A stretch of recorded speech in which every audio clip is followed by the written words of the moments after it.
efface. Ça veut dire que s'il se trompe que sur une seule lettre, il n'est pas ouvert.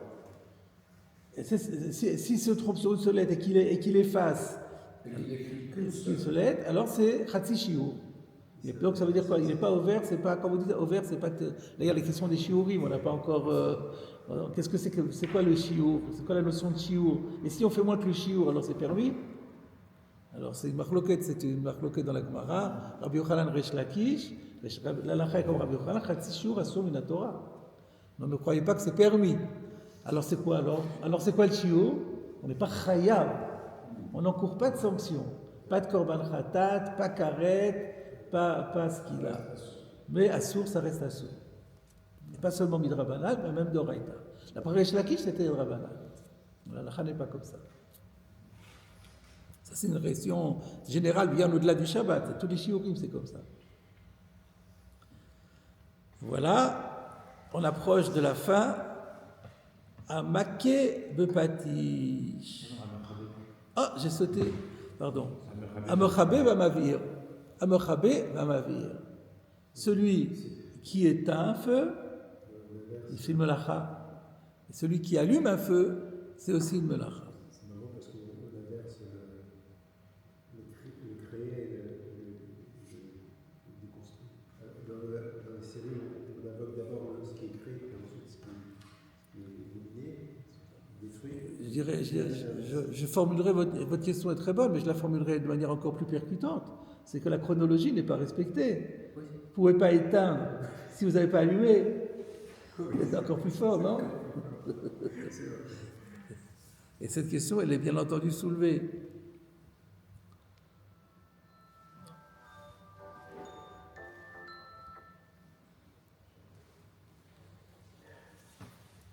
Alors,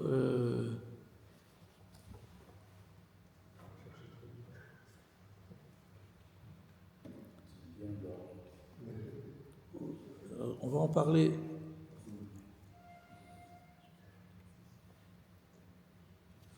Un instant, je recherche.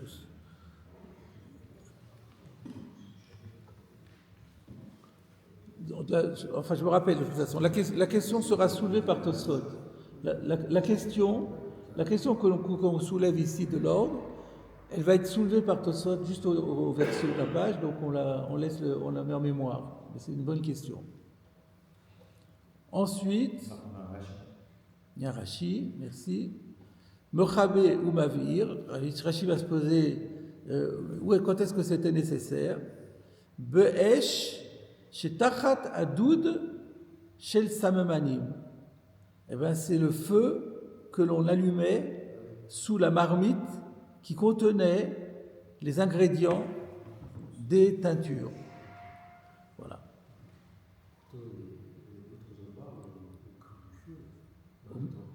Ah non, pas dans la construction. On parle que de la construction ici, on ne parle pas des offrandes et tout ça. Eh oui.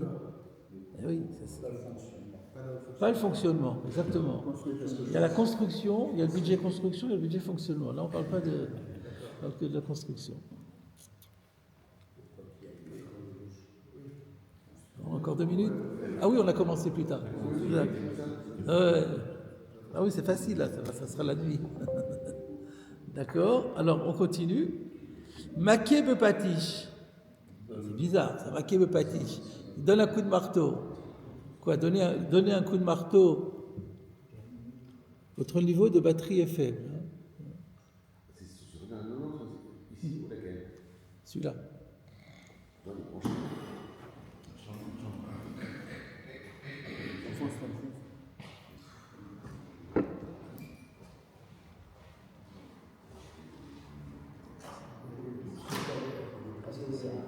Voilà, c'est très bien, c'est revenu.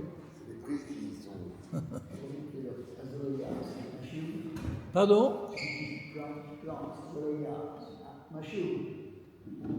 Je me rappelle plus du chiot. Je me rappelle pas s'il y a un chiot ou pas, je ne sais pas. La Gemara, elle n'en parle pas là. Je crois pas. On la verra peut-être, ouais. Alors donc, Makébatish Rashi, c'est quoi? Qu'est-ce que ça désigne, Makébatish? En fait, Ugmar Kol Melacha. En fait, il faut comprendre, c'est pour ça que nous on traduit d'habitude, donner le dernier coup de marteau. Pas juste donner un coup de marteau, mais donner le dernier coup de marteau.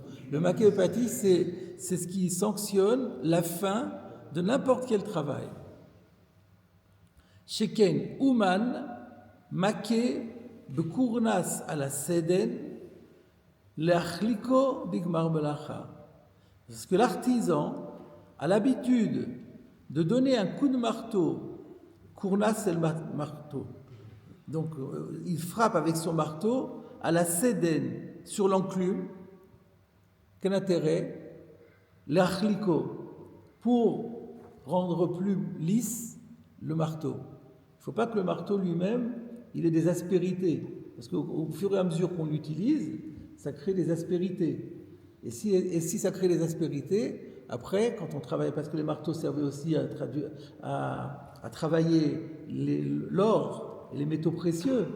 Donc si on donne un coup de marteau qui a des aspérités, ça va cabosser le métal que l'on veut. Parce qu'il y avait les tassines, il y avait beaucoup de choses qui étaient plaquées en or au Mishkan. Et donc il ne fallait pas que ce soit cabossé. Donc pour qu'on ait un marteau qui soit en bonne situation de travailler, il fallait qu'il n'ait aucune aspérité. Donc au cours du travail aussi, de temps en temps, on le mettait sur l'enclume pour le lisser. Mais la dernière fois, c'était quand on a donné le dernier coup de marteau sur l'enclume pour que le marteau soit rangé et lisse, alors ça sanctionne la Gmar Melacha, et ça, c'est ça ce qu'on appelle la Melacha. Et donc, c'est ce que dit Rashi, la chliko b'gmar melacha, pour le lisser en fin de travail, ou matnitin nami l'homme chayevle et la b'gmar melacha. Et quand la Mishnah n'a pas donné un coup de marteau, elle ne rend chayav que en ce qui concerne la fin du travail. Alors là, il y a un ran qu'il faut consulter.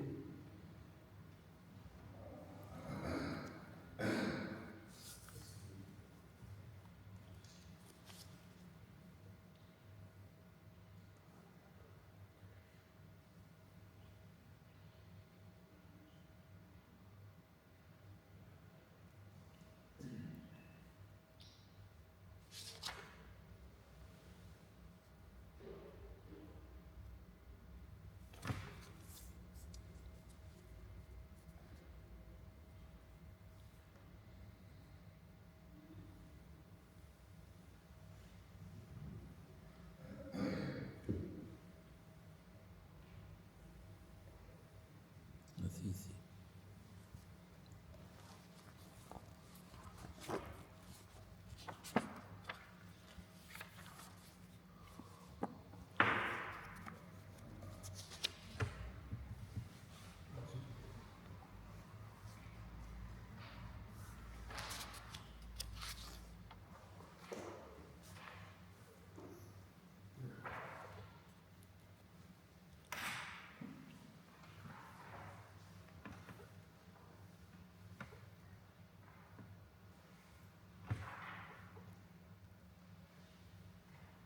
Très bien, alors c'est vers le bas.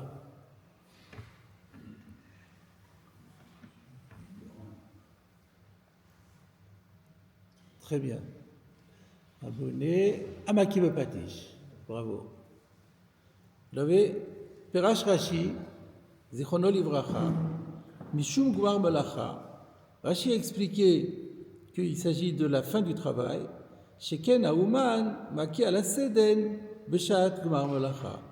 Parce que l'artisan qui travaille les orphins pour le plaquage des différents objets qui devaient être plaqués en or, il frappait sur l'enclume à la fin du travail. Velo mechouvar, mais c'est pas clair, donc le Ran n'est pas d'accord.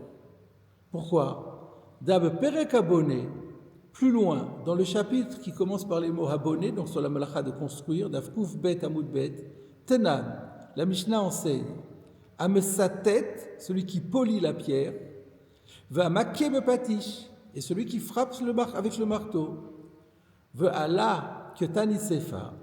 Et à ce sujet, dans la même Mishnah, à la fin de la Mishnah, il est enseigné, Rabban Gamliel Omer, Af amake bekurnas ala seden beshad gmar melacha.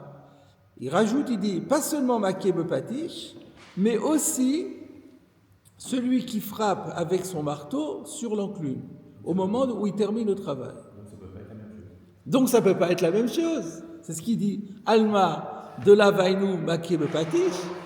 Donc ça n'est pas maké bepatish, puisqu'il y a écrit maké bepatish, et ensuite Rabban Gamliel dit, oui c'est vrai, il y a maké bepatish, mais pas seulement. Il y a aussi maké bekurnas ala seden. Mais pour Rashi, maké bekurnas ala seden, c'est synonyme de maké bepatish. Donc c'est pas possible. Alors, qu'est-ce qu'il propose? Et là, Ikaran shel dvarim, que Perush Rabbeinu Hananel Zal. Encore une fois, voilà quelqu'un qui donne raison plutôt à Rabbeinu Hananel qu'à Rashi. Donc l'essentiel, c'est comme Rabbeinu Hananel a expliqué, chez Perash, chez Ha'uman, Maké bepatish, à la Keli, Lishvot Akmimuto.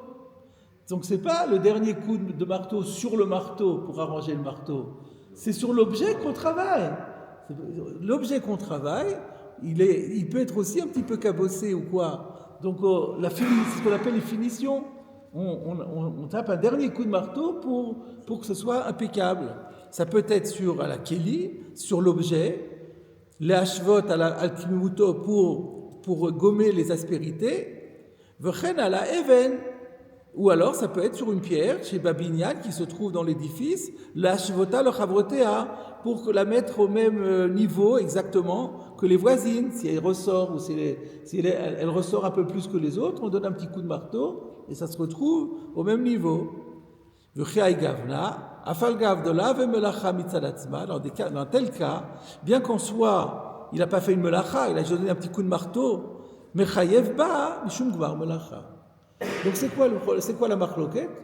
Pour Rashi, pour le Ran est presque plus facile, plus accessible, parce que c'est l'objet qu'on travaille, l'édifice qu'on travaille, le dernier coup de marteau, le Gmar Melacha de cette Melacha, c'est le dernier coup, la dernière finition qu'on fait sur l'objet du travail.